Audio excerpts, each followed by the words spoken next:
Assalamualaikum warahmatullahi wabarakatuh. Bagaimana kabarnya sahabatku Islam? Semoga selalu Allah berikan sehat lahir dan kesehatan iman ya. Sahabat, Rasulullah Shallallahu Alaihi Wasallam memprediksi kemunculan Dajjal sebagai salah satu tanda kiamat.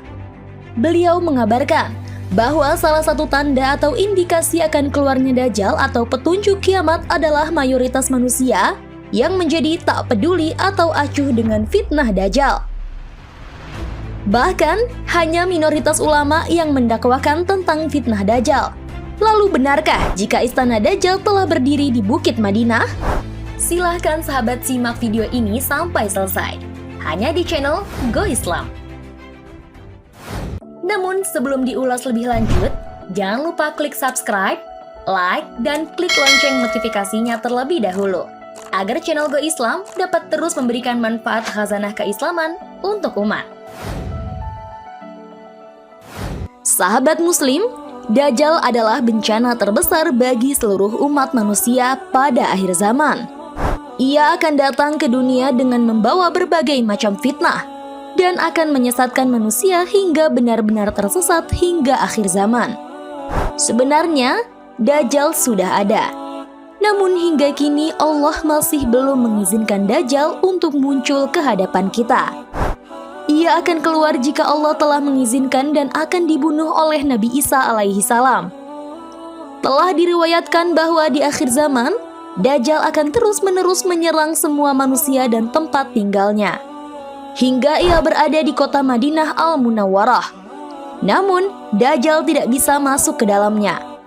Mekah dan Madinah adalah dua negeri terlarang dan diharamkan untuk dimasuki Dajjal. Karena setiap kali Dajjal ingin masuk, maka ia akan dihadang oleh malaikat yang di tangannya ada pedang berkilau sangat tajam. Dan di setiap celah kota terdapat pula malaikat yang menjaganya. Kala itu, pernah terjadi guncangan di kota Madinah dengan 3 kali gempa. Padahal sebelumnya Madinah tidak pernah mengalami gempa. Sejak Rasulullah masuk ke Madinah, tidak akan pernah terjadi gempa, kecuali ketika datangnya Dajjal di depan gerbang Madinah. Gempa tersebut akan menyebabkan orang-orang kafir dan munafik berhamburan. Orang-orang munafik, fasik, kafir keluar dari Madinah menuju Dajjal di sebuah bukit bernama Jabal Habsyi. Kecuali orang mukhlisin, orang-orang yang mencintai Rasulullah. Mereka tidak akan bergeming dari Madinah. Ketika sampai di atas Jabal Habsyi, Dajjal akan melihat ke arah Madinah dan bertanya kepada pengikutnya, "Adakah yang melihat istana putih itu?" Itulah Masjid Muhammad. Dan Dajjal berusaha mendekati kota Madinah, mencari jalan di setiap sudut. Perlu diketahui, Madinah mempunyai 7 pintu atau 7 jalur utama untuk menuju ke Madinah. Dan saat itu, di setiap pintunya dijaga oleh 2 malaikat, sehingga Dajjal tidak bisa masuk ke dalamnya. Kini di pinggiran kota Madinah, yaitu di Jabal Habsyi yang terletak sekitar 12,5 km dari Madinah, telah berdiri sebuah bangunan yang sangat megah yang didirikan oleh kerajaan Arab Saudi di masa Raja Abdullah. Bangunan tersebut dikenal dengan Kingdom Palace atau Istana Kerajaan Saudi. Namun penduduk setempat menyebutnya sebagai Dajjal Palace atau Istana Dajjal. Banyak ulama yang mengatakan jika istana tersebut dibangun di atas gunung bergaram. Dan jika dilihat dari istana kerajaan Kingdom Palace yang berada di Jabal Habsyi, Masjid Nabawi akan berada lurus di timur istana tersebut.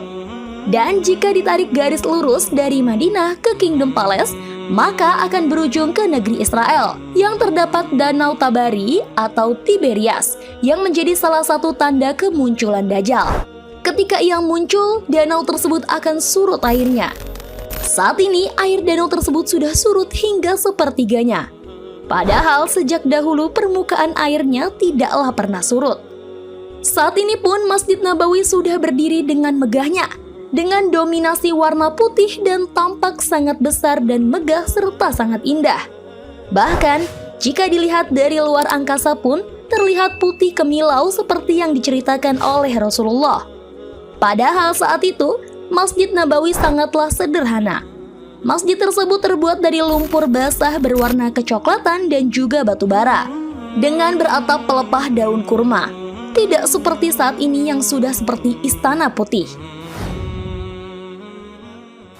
Sahabat Muslim, lalu dari manakah Rasulullah mendapatkan pengetahuan-pengetahuan tentang Dajjal dan Madinah tersebut? Maka itulah salah satu tanda kebenaran sabda Rasulullah sebagai utusan Allah yang telah nyata adanya. Semoga kita selalu bersemangat dalam melakukan ibadah dengan ikhlas, beramal soleh, mengurangi perbuatan yang sia-sia, dan selalu mengisi sisa usia kita dengan kebaikan untuk mengharap ridhonya. Amin ya Rabbal Alamin. Wallahu a'lam bishawab.